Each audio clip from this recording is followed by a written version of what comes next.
following is a Comfortably Zoned Radio Network production. We are back. New York Met Baseball, Comfortably Zoned Radio Network. I'm Ralph Tycho, and I have the two hosts are here, Marty Rose and Robert Cole. Hello, Marty. Hello, Robert. Marty. Hi, Ralph. Hey, Ralph. Yeah, how you doing? We're talking a little off air. I listened to the Mets, a Miami affiliate, but nevertheless a Met game on the radio today, and I was impressed by two things. One of them was Mats, and I want you guys to elaborate on how much he means to the 2019 New York Mets chances. Robert Cole. He's a big piece. As I've said, you have those five starters, and if they're all pitching the way they're supposed to be pitching, I can't see any way of them ever going on a long losing streak as long as they stay healthy. And, he's a big piece of that. The Marlins announcers who were doing the game today, and I know Marty didn't like them, but no, I didn't. That was my comment. I thought was they that your were comment? absolutely. Okay.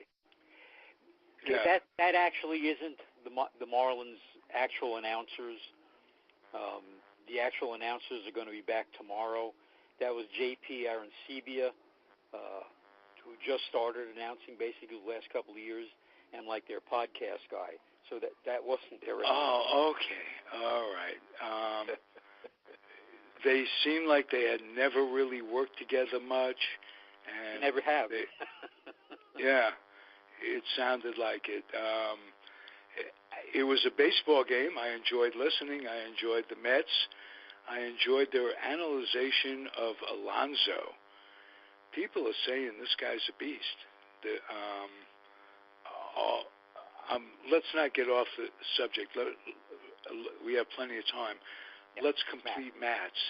He's been, at best, erratic for them over the past 2 or 3 years.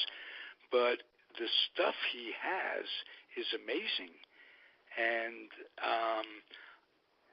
you suppose that he could be maturing into somebody who's a good, solid number 4 guy. Remember how deep they are with Wheeler and Syndergaard and DeGrom.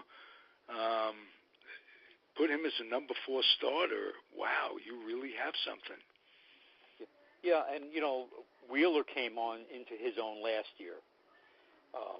Wheeler, we were second guessing, and weren't sure what we were going to get out of him, and all of a sudden he turned it up a notch, and you can only hope that Wheeler will do the same. I was impressed.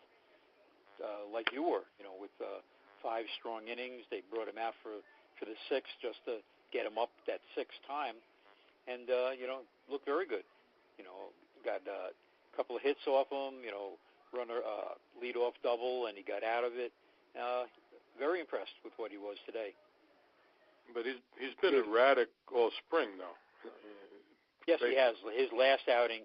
See, but the other thing too, Marty, is the way the wind has been blowing. When he pitched last week, you or I probably could hit a ball out, off of him. I remember that, yeah. So hard. Yeah. I mean, that's true. not an excuse. The other pitcher was pitching the same way. But, it's just one of those things. You have to hope, once they get out of that Florida craziness with the winds and stuff, that he can pitch like he did today. Yeah. True. Then we'll segue to Alonso and his fight for first base and Dominic Smith and what the situation is with starting his contract going. Marty, would you elaborate on this and tell me what you think is going to happen? We have another week of spring training, and he's done nothing. He wants to stay up. He's trying to force the issue. What do you think is going to happen?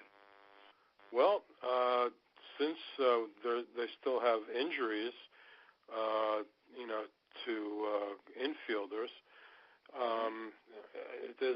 don't see why they may not keep both guys up. Both first basemen, possibly.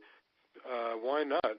That lineup that they put out there today was somebody was saying this could be the opening day lineup, and if you looked at it, finally they had left, right, all the way down, instead of those four left-handers they had at the top earlier in the spring. So they got Alonso hitting up in the two-hole, which nowadays they have one of your best hitters hitting in the two-hole. The last year or so, with all these changes that have been made.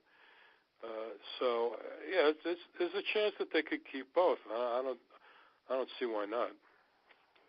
Okay, hate to get off the topic yet again, but you mentioned the left-right combo that they have going. They had it all the way top to bottom. Yeah. Right. But is that as necessary as it was? Because I'm assuming that the rule change of a pitcher coming in to pitch to three guys minimum has that taken effect, or No, that will take effect? Next year, I believe. Next year. Oh, okay. Gotcha. Yeah. So I would have said that it really doesn't matter as much if you got if a lefty can only come in to pitch to one batter, as an example. But that doesn't go into effect till next year. I'll ask you both. What do you think of that impending rule change? Robert? Well, I'm a old-fashioned guy for the most part, so right now I don't like it. But I also didn't like, when they did the intentional walk rule, without throwing the pitches. I was totally against that, too. And now it's like, it just happens and you live with it. But you're still going to need to do the right, left thing, Ralph, because you don't want to have, say, three lefties coming up so that the manager on the other team can bring in a lefty to face those three lefties. Or, three righties in a row, and he can bring a righty and face three righties. I didn't say it didn't matter. It just didn't matter as much as it's going to matter next year. I think it's, in my mind, it's still going to be an important thing. The way you're going to match up. Yeah, I don't like it either. Ralph. What happens if you bring a guy in and he's got nothing? He can't find the plate. He walks the first guy on 4 pitches. And what happened? The whole game could blow up because you can't take the guy out. They're going to start faking injuries? I mean, I don't understand how they could possibly put this into effect. I just don't get it. And there's one other thing. I'm sorry, go ahead. Yeah, there is a strategy that's been used where you put a pitcher in right field. You put 2 pitchers in the game. Put one in right field and one pitching. And can't do that anymore, I'm sure. A pitcher couldn't go to another position and then come back and pitch. Well, he still can, but he's still going to have to face 3 batters. Each time he comes back to pitching? Well, now that's an interesting question, and that's a good question. I'm going to try to find that out. Okay. Well, maybe they haven't even worked that part of it out yet. But, yeah, that's something to think about. All right, and along with all of this, they are experimenting with something that could finally, we'd have to say, should we follow this anymore? Should we follow this game anymore? They're experimenting in that Atlantic League that we talked about with the Long Island Ducks play, an independent league, with in extra innings, they're going to put a runner on second base, and they've been doing this in the minors in extra innings for a while now. The more they experiment with it, the closer it comes to becoming a reality. And they'll start out extra innings with the guy on second base. Now you say, well, what credit does the guy get for being on base? How do you score that? What if he scores a run? Do you count that on his statistics? Did he score a run? Does that go into the all-time run-scoring thing? What about the pitcher's ERA? If the runner scores, he never put the guy on. He was put on automatically. So should that count against the pitcher's ERA? They'll have to come up with a team ERA, Ralph. Not that we can use the record book to compare players to past generations anymore, and on some respects we really couldn't, because there was the dead ball era, there was the pre-African American era, there was this, that, and the other thing, there was the mound change, but this makes it totally crazy, and it makes it's blasphemous. Yeah, it is terrible. And I don't care for them moving the pitcher's mound back either. Oh, that's totally. Guys have been throwing the same distance for their whole life. Since they were 7 years old. Yeah. So what are you going to do? They're going to hurt their arms. There's going to be a million walks. It makes absolutely no sense. One of the dumbest things I've ever heard, honestly. And they're also I going to got to retort Alan Blumpkin on this network, who's resident genius, really, encyclopedic memory, was talking about the last time in the 1800s they moved back the mound. There were pitchers that didn't like it initially, but who prospered. There was a guy, I remember he mentioned Kid Nichols, who I play in simulation games, like dice baseball games. He was terrific, and he prospered by that. So Alan doesn't seem to think it's that much of a big deal, but it is. How the hell can one train for all those years to be a pitcher when your curveball is going to break, this, that, the other thing? That's horrible. They're making it into some sort of just a sideshow. A sideshow. That's the dog and monkey. Dog and pony show. Yep. Yes. To say nothing of the impending DH in our National League. Also, the other thing they're experimenting with now, too, is going to be a robot umpire calling balls and strikes. In that league, exactly. They'll have an umpire back there. For what reason, I don't know. Maybe because if catches interference, this, that, and the other thing. So if there's but he's going to get a buzz in the ear, and it's going to say strike a ball. Right. All done electronically. And as somebody who has umpired high school and college for over 25 years, I think it's totally ridiculous. And nobody's going to wind up liking it. The ball players may say, oh, great, we're finally going to get a consistent strike zone. But it's going to be a mechanical strike zone, and I don't know how they're going to adjust it for the different heights of the different players. I mean, it's just baffles me. Yeah, there has to be a way of doing that. And as soon as that goes on for a while, the hitters are going to know the strike zone so well. I mean, they're not going to. You probably never see a guy called out on strikes anymore because, it's 2 inches off the plate and the umpire called it a strike. That's not going to happen anymore. So I think that'll add more offense as the players get a more representative strike zone. Well, I think that's what they're trying to do, Marty. I think that's exactly what they want to do. Well, pitchers have become so dominant again as they were back in, the 70s. and then they changed the height of the mound and right. things. I think it was well, 68. Has to improve the offense. Yeah. So that's exactly what they're trying to do. And it makes sense to me. I may have to become a soccer fan. Yeah, and you could be a soccer official and wear short pants and run around and make sure the kids don't smack into each other with the ball. That would be fun. Yes, following soccer. That would. Tell me about your umpiring. That's new to me, Robert.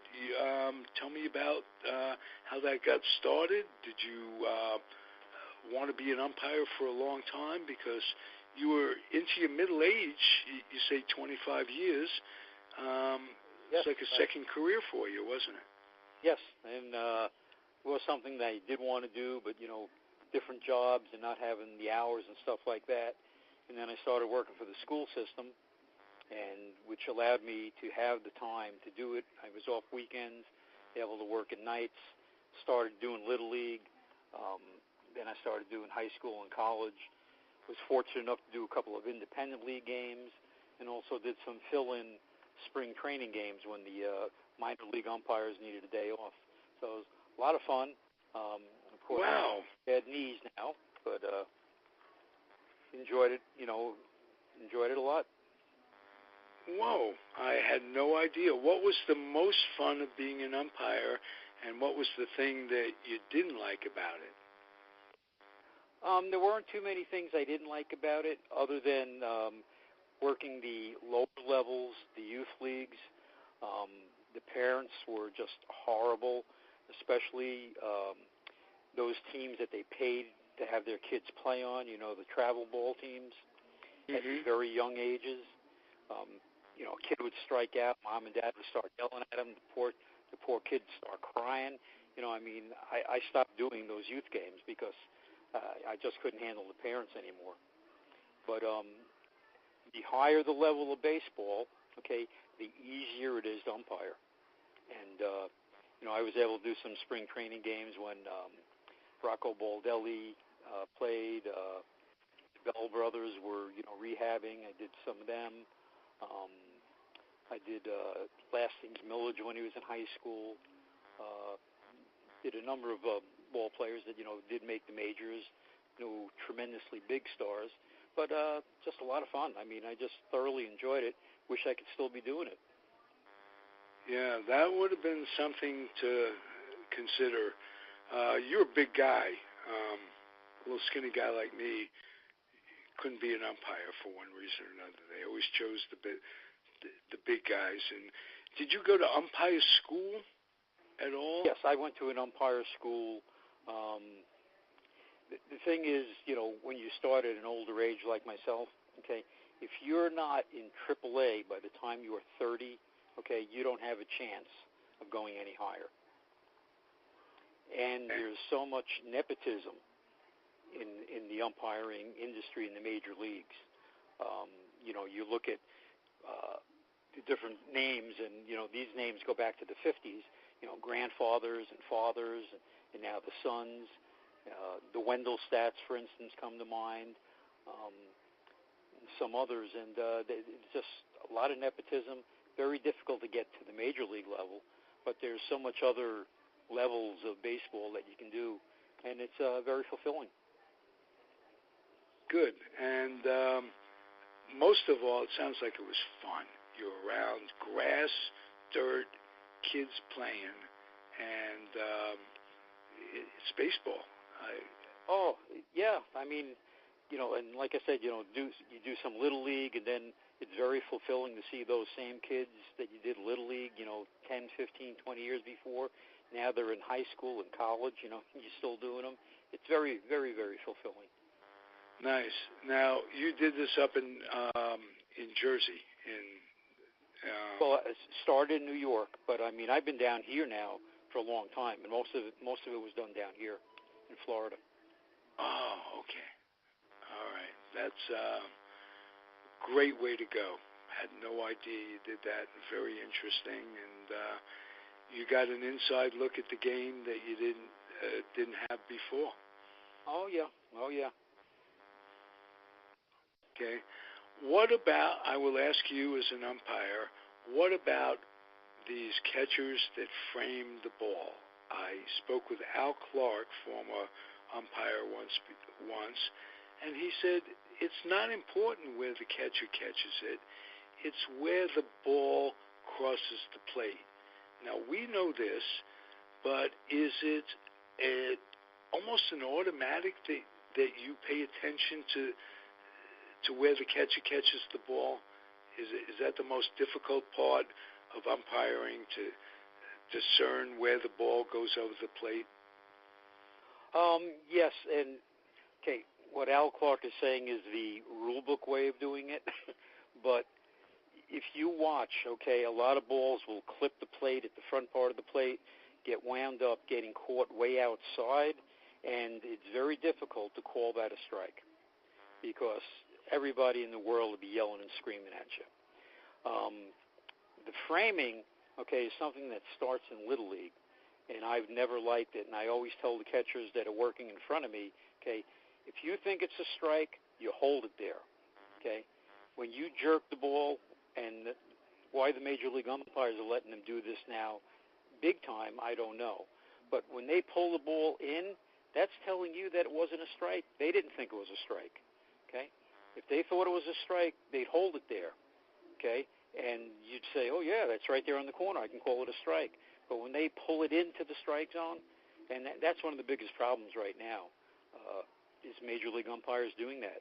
You go to a minor league game, okay, they've just come out of school, okay, they're doing it the right way. You never see them calling those balls a strike that the catcher pulls in. Good point. Nice. That was a good insight. Let's talk about the Mets and where they are now with a week to go in spring training, and where we would have wanted them to be.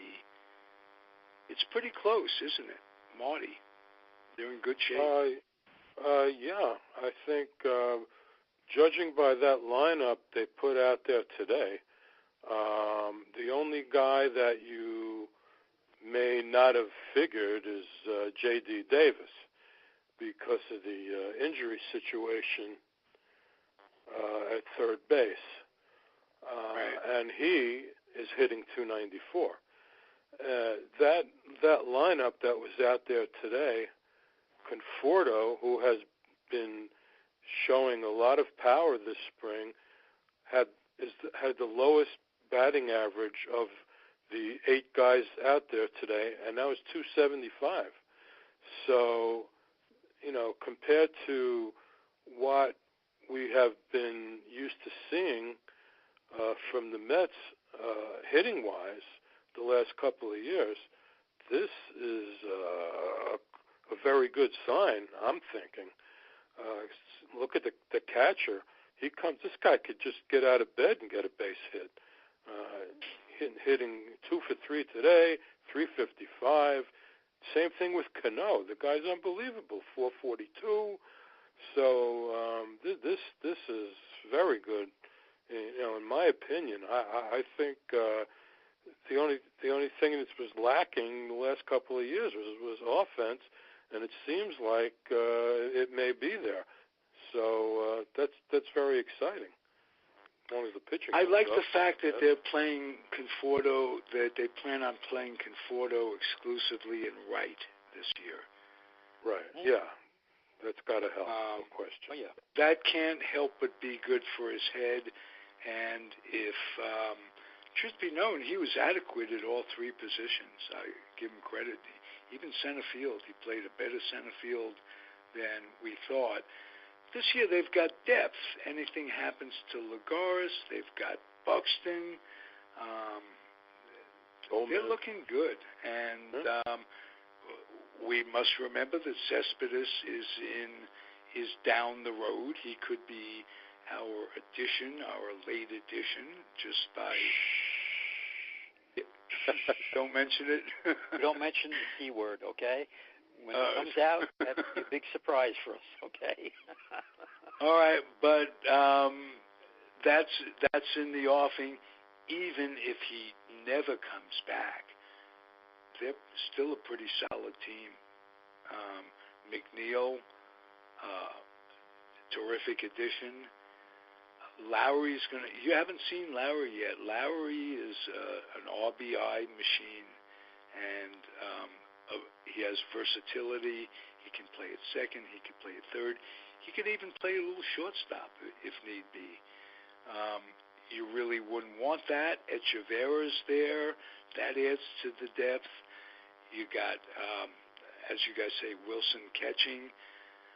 Well, I'm very excited. Now the one thing we have to bear in mind now, too, is a lot of these guys that they signed to minor league contracts have what they call an acceleration clause in the contract. And that kicked in today for Mesoraco and Hechavarria.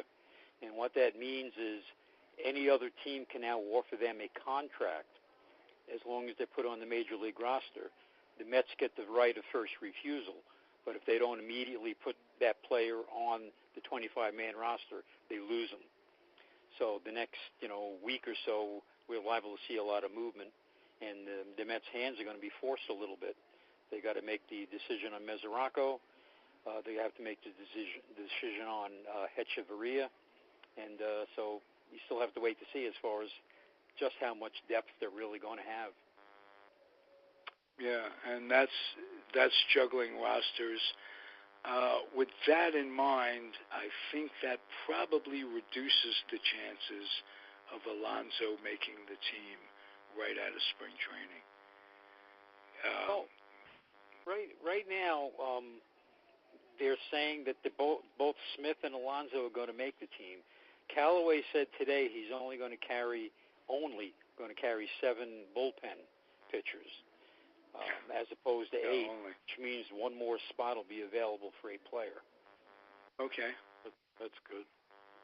And they've got the shuttle going already. They know what they're going to do right from Syracuse, and what an advantage it is to have your AAA club 150 miles away or whatever it is, as opposed to across country. Yeah, they already have all the Amtrak tickets bought. Right. Well, let me tell you, if they don't get a sleeper car, if you go on Amtrak and you have to stay up all night in those seats, and believe me, I'm one who doesn't fly and who took Amtrak going cross country, it's impossible to sleep in those seats. Get a sleeper car. That's my advice.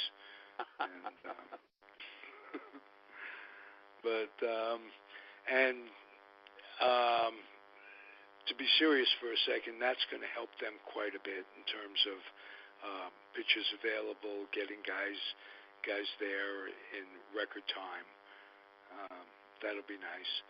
And Syracuse is planning good stuff. They bought the franchise, the Mets did, and they're changing the name to Chiefs, or from Chiefs to the Mets. They've pissed off enough people to get some controversy, and they're having a Chiefs night to honor the franchise. It's all become a business. Minor league ball is a business anymore, as much as it is for development. That's the way it goes. But you guys are still confident. Am I right? To take a little poll. I know I am. Yes, I am. No question. Oh, yeah. Okay. Yeah. I for sure am. Good. I like what I'm seeing so far. Now, Las Vegas is still saying 86. What do you guys think? Would you repeat the question? I'm sorry. Yeah, Over Las under? Vegas is putting the over-under at 86. The over-under 86. That given the toughness of the division, we have to remember Washington is still tough. Philadelphia gets Harper. The Braves are always something else. I would say that's